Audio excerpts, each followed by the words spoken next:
to another week here at the Columbus State University Athletic Department. We're down here again today, down here on court level of the Waco Center.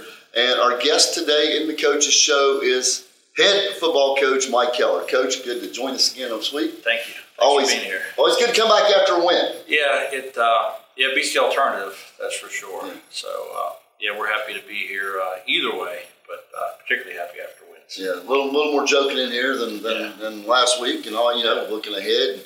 But want to rehash the win over Wesleyan, 35-14. We were getting remnants of Ian. It was overcast, and we had some rain, not near the wind and precipitation that we anticipated. But your guys seemed they were prepared to come out and do battle, and came out pretty strong. It hit me on Wednesday that it was going to be bad game day. So as a coach, you're always, do I bring this up? Do I prepare the team for it? Do we talk about it? And we did. We talked about it a lot and talked about how that was as much an opponent as anything we were going to see offense, defense, kicking game wise. And there were some things schematically. We put a hands team basically in there as a kick return just so we could field it. We knew that they would try to take advantage of the weather being what it was. We used brand new balls out of the box, to throw all the way, which those things are slicker than wet balls are. So we didn't throw the ball very well last week in practice, but in warm-ups we were throwing it really well. Jeff even commented. He said, "Boy, it feels good to be able to get a grip on a ball." The actual dampness of the ball from the drizzle was easier to throw than the ball we threw all week. So no, our kids handled it pretty well.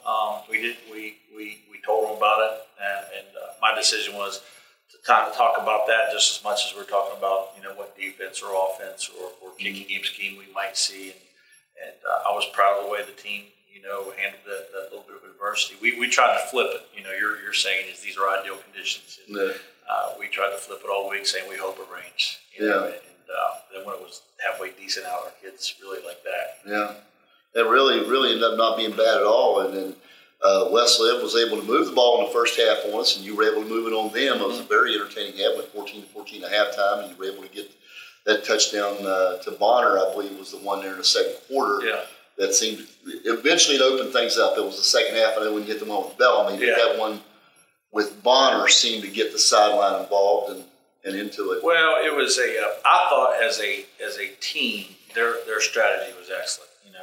There's you could always discuss whether a blitz or a off tackle or how our team plays a certain way, but their strategy was to slow the game down and keep the ball away from us. And at the half we only had 19 plays. I always judge things by drives.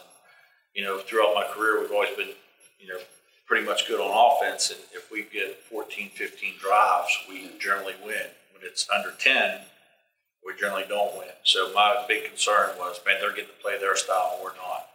And I'll give our team a lot of credit because we talked about, handling that and grinding out a victory. And we went down, we held them, defense held them, we get the ball, we hit our openers. We had a 4th and 3 at midfield, and we got the first down there and come out and score. We're up 7-0. They respond accordingly and tie the game at 7. Then we get a turnover. Lynch with his first pick. Yeah, and we were able to. We ran the ball. They got a personal foul, and we had a 1st and 10 situation. And had a play on it was actually designed to be an out route to the boundary, and they gave us the coverage that we had hoped for, which made the post, we call it an alert, post route versus certain coverage. And we were able to hit that. Bonner did a good job, and Jeff found it. We protected it up. And then things are where they need to be. They go down and score. They hold us. And the big play in the end of the half was the pick that Sean Bowers made. Yeah, because they were in field goal range. They were in field goal range, and you know how the mind works. You go to that half, if they go up 21-14 or 17-14, I'd like to tell you that our mindset was good, and we would have handled it, and I like to believe that we would have, but you never know. It felt good to get that turnover, and we knew we were getting the ball at half, and we talked to the team about, man, you may have 3 or 4 drives in the second half. But we felt if we could hold them score, then they couldn't play their strategy anymore. That was kind of our thought, and we had a play we thought would score, and I was going to wait to call when we got closer to the red zone, and when I was walking out, it started raining a little bit harder. I thought, well, I better call it right now. And we called the first play of the half and had wide open. Our right tackle, he missed the assignment, tried to pick up a blitzer, and we got to throw it hot. And we ran the ball on second down. Third down to Isaac Myers was a huge play for us because we picked up the first down. Yeah, it got us the first down, and now we're 1st and 10. I called the same play again. We threw for the touchdown. Yeah. So that gave us the lead. Then they held us, and then, I think Jacob Clark with the pick 6. Yeah. Now we're up 2 scores, and now they have to press a little bit offensively, and we're able to use. Yeah, got 3 more takeaways down the stretch after that. That's exactly right. And I told, went over to the defense and told them, this is now you stop the run and you force them into being one-dimensional. It's always easy to stop for a team if they're one-dimensional, and the scoreboard and situation had made them have to throw the ball and do some things. And I'm sure that they didn't. I've been there. I was there the week before, we made some. Our defense was very opportunistic and. Did not feel like there was that many turnovers when Lex told me after the game that there was an NEC record with, 7 interceptions. 7 picks and a fumble recovery. 8 turnovers. That was that was opportunistic. Our defense did a really good job taking advantage of the opportunities in front of them. Lynch poked his head in my office one time during the week and said, the defense going to make some plays this week. They came up big. And he made 2 really big plays. They ran a little clear out, in-route concept, and he stayed with one.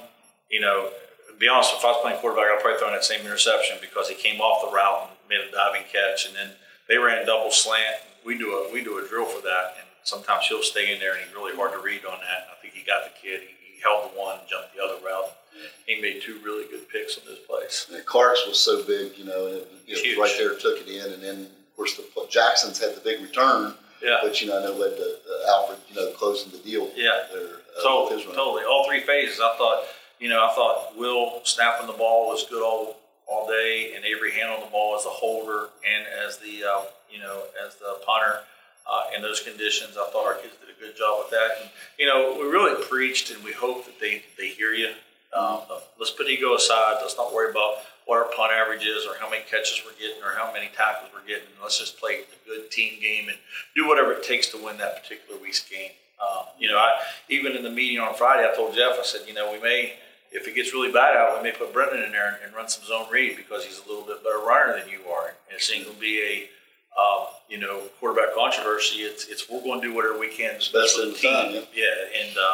And both those kids were very, receptive to it. So I hope that we're turning the corner and heading that direction. As a coach, you never feel that you're there, but we're closer than we've been. The thing is, this show all over the conference, the same conversations had. Sure. I was looking at those standings, and 7 teams at 2-2, just a hodgepodge in the middle, and the 2 at 3-1 was Concord and Wheeling. Mm-hmm. A lot of those teams are playing each other this week, us included. We're playing UC's 2-2 in the league as well. Right. This is an opportunity. There's going to be some separation this week to really put. Well, it's that time of year. You're in week 6 now, and you're getting where the rubber's meeting the road, so to speak. So something's got to go one way or the other. But it really tells you a lot about our league. We do these league standings, and you know how I feel about those preseason standings. And I'm like, man, I think we were picked 9th, but I look at who's picked 8th and who's picked 3rd, and I'm like, there's really not a whole lot of separation in these teams. It's really who plays well that weekend, who has the best week of preparation. My sons are in coaching, and I talk to them all, where they're at all the time. And it's, you got young kids. You're looking at a very, fickle group, and who's ever hot at that time is going to win that weekend's game. And, I think your job as a coach is I think you got to coach that part of it as much as you're coaching the X's and O's. So just their mindset and where they're at and what they got to do to be successful. So, and I don't think that I do enough of that, or our coaching staff, or probably any coach in the country. I don't think you can do enough of that. That's as much a part of this winning and losing as any scheme is. Yeah. Well, going down to Charleston again, I know the program's very familiar with each other. That has been a tough place for us to go play historically, down there at Lately Field, and historic, very, very special to my heart down there. Been there hundreds of times in my life. But, for a lot of the college games, you got, it's an 18,000, 19,000 seat stadium. You get 1,500 people in it, which is a good crowd. Right. But in the stadium, it's kind of cavernous. Yeah. it seems like we've had a hard time going in there and getting up to play them. We won't have to put our silent count in because of the crowd noise. That's for sure. Yeah. I mean, it's just, you're exactly right. It's so big, and you will have a good crowd, and it won't feel like it because it is so big. It's different. I know just playing on it, it feels like the field's so wide open because of the way the setting is. When you come here or some of these smaller stadiums, you got the mountains around you. Yeah, everything's right on you down there. It feels so wide open. But the problem with playing down there is who you're playing. I mean, they've been really good.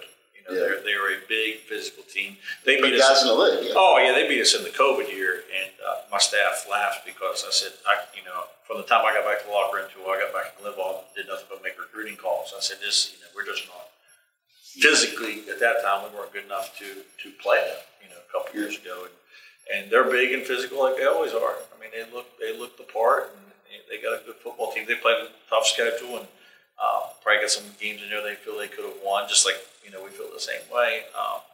It'll be an interesting day, that's for sure.